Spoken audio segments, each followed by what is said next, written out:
जय श्री कृष्णा। स्टार्ट करते हैं। ये सामान सब आप इकट्ठा करें। वैक्स हीटर की जगह आप गैस का इस्तेमाल भी कर सकते हैं हीट करने के लिए।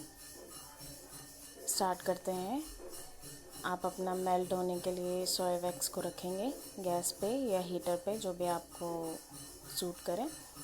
देन उसके बाद थ्रेड को विक में टाइट करके एक विक को तैयार रखेंगे कैंडल मेकिंग के लिए।